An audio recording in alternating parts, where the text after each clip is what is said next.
नवरात्रि के 9वें दिन की सभी भक्तों को बहुत बहुत शुभकामनाएं। आज के दिन माता सिद्धिदात्री देवी की पूजा आराधना की जाती है। आज की कथा इस प्रकार से है। 8वें भाग की कथा में आपने सुना था कि शुंभ व देवी के बीच भयंकर युद्ध हो रहा था। तो इसके पश्चात चंडिका ने क्रोध में भर के शुंभ को त्रिशूल से मारा तो वह मूर्छित होकर पृथ्वी पर गिर पड़ा था। जब उसकी मूर्छा दूर हुई तो वह धनुष लेकर आया और अपने बाणों से उसने देवी काली तथा सिंह को घायल कर दिया। फिर उस राक्षस ने 10,000 भुजाएं धारण करके चक्रादि आयुधों से देवी को आच्छादित कर दिया। तब भगवती दुर्गा ने कुपित होकर अपने बाणों से उन चक्रों तथा बाणों को काट डाला।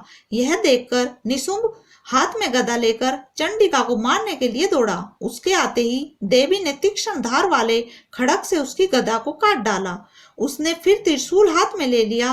देवताओं को दुखी करने वाले निशुंभ को त्रिशूल हाथ में लिए हुए आता देखकर चंडिका ने उसे शूल से उसकी छाती पर प्रहार किया और उसकी छाती को चीर डाला। शूल विदीर्ण हो जाने पर उसकी छाती में से उस जैसा ही एक पराक्रमी दैत्य निकलकर ठहर जा कहता हुआ बाहर आया। उसको देखकर देवी ने बड़े जोर से ठाका लगाया। अभी वह निकलने भी न पाया था कि उसका सिर अपनी तलवार से देवी ने काट डाला। सिर के कटने के साथ ही वह पृथ्वी पर गिर पड़ा।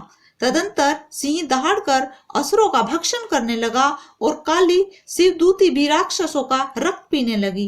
कौमारी की शक्ति ने कितने ही महादैत्य नष्ट हो गए। ब्रह्मा जी के कमंडल के जल से कितने ही असुर समाप्त हो गए। कई दैत्य माहेश्वरी के त्रिशूल से विदीर्ण होकर पृथ्वी पर गिर पड़े और कई वाराही के प्रहारों से छिन्न भिन्न होकर धाराशायी हो गए। वैष्णवी ने भी अपने चक्र से बड़े बड़े महापराक्रमियों का कचुम्बर निकालकर उन्हें यमलोक भेज दिया और इंद्र से कितने ही महाबली राक्षस टुकड़े टुकड़े हो गए। कई दैत्य मारे गए, कहीं भाग गए। कितनों ही काली शिवदूती और सिंह के भक्षण कर लिए गए।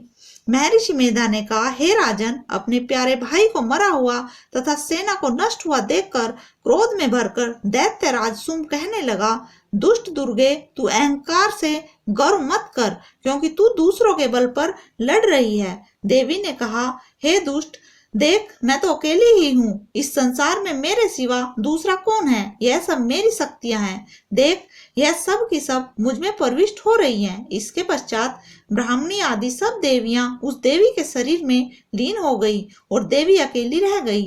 तब देवी ने कहा, मैं अपनी ऐश्वर्य शक्ति से अनेक रूपों में यहाँ उपस्थित हुई थी। उन सब रूपों को मैंने समेट लिया है। अब अकेली ही यहाँ खड़ी हूँ, तुम भी यहाँ ठहरो। महर्षि मेधा ने कहा।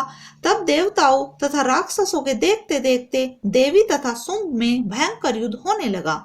अंबिका देवी ने सैकड़ों अस्त्र शस्त्र छोड़े। उधर दैत्य राज ने भी भयंकर अस्त्रों का प्रहार आरंभ कर दिया।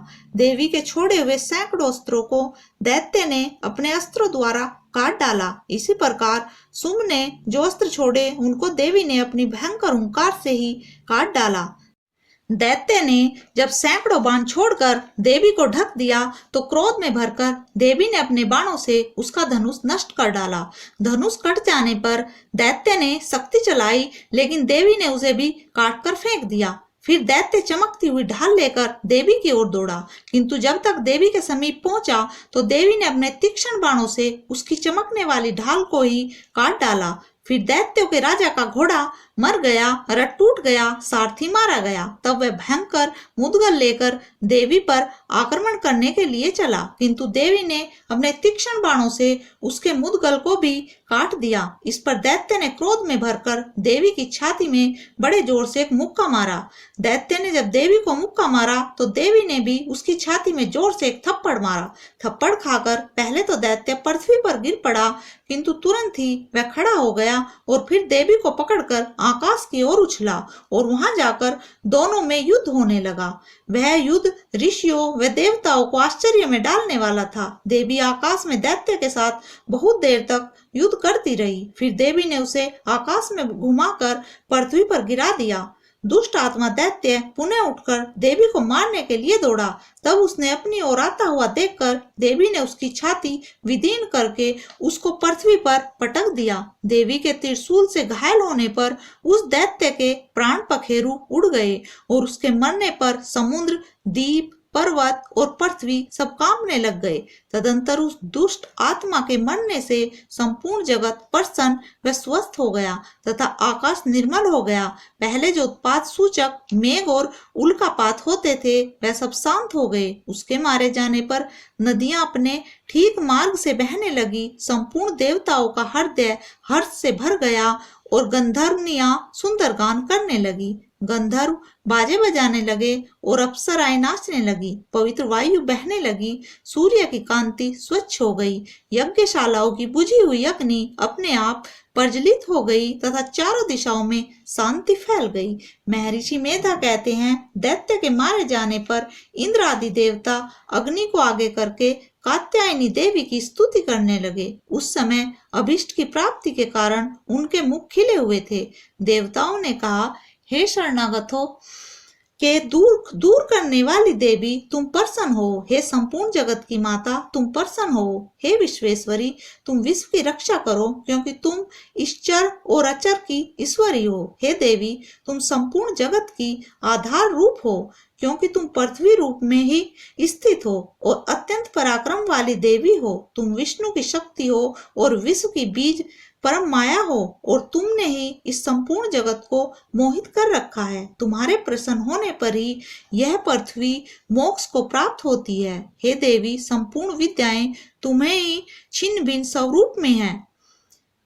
इस जगत में जितनी स्त्रियां हैं वह सब तुम्हारी ही मूर्तियां हैं। एकमात्र तुमने ही इस जगत को व्याप्त कर रखा है। तुम्हारी स्तुति किस प्रकार हो सकती है क्योंकि तुम परम बुद्धि रूप हो और संपूर्ण प्राणी रूप, स्वर्ग और मुक्ति देने वाली हो। अतः इसी रूप में तुम्हारी स्तुति की गई है। तुम्हारी स्तुति के लिए इससे बढ़कर और क्या युक्तियां हो सकती है। संपूर्ण जनों के हृदय में बुद्धि रूप होकर निवास करने वाली, स्वर्ग तथा मोक्ष प्रदान करने वाली हे नारायणी देवी तुमको नमस्कार है।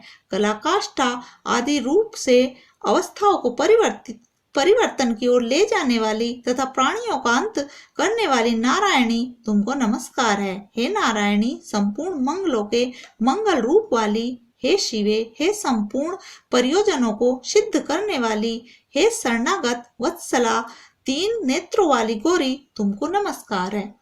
हे सृष्टि स्थिति तथा संहार की शक्ति भूता सनातनी देवी, गुणों का आधार तथा सर्व सुखमय नारायणी तुमको नमस्कार है। हे शरण में आए हुए शरणागतों, दीन दुखियों की रक्षा में तत्पर, संपूर्ण पीड़ाओं के हरने वाली हे नारायणी तुमको नमस्कार है। हे नारायणी तुम ब्राह्मणी का रूप धारण करके हंसों के जुते हुए विमान पर बैठती हो तथा कुछ से अभिमंत्रित जल छिड़कती रहती हो, तुम्हें नमस्कार है। माहेश्वरी रूप से त्रिशूल, चंद्रमा और सर्पों को धारण करने वाली हे महावृषभ वाहन वाली नारायणी तुम्हें नमस्कार है। मोरों तरह कुक्कुटों से घिरी रहने वाली महाशक्ति को धारण करने वाली हे कौमारी रूप धारिणी निष्पाप नारायणी तुम्हें नमस्कार है। हे शंख, चक्र, गदा और सार्ग, धनुष रूप आयुधों को धारण करने वाली वैष्णवी शक्ति रूपा नारायणी तुम हम पर प्रसन्न हो, तुम्हें नमस्कार है।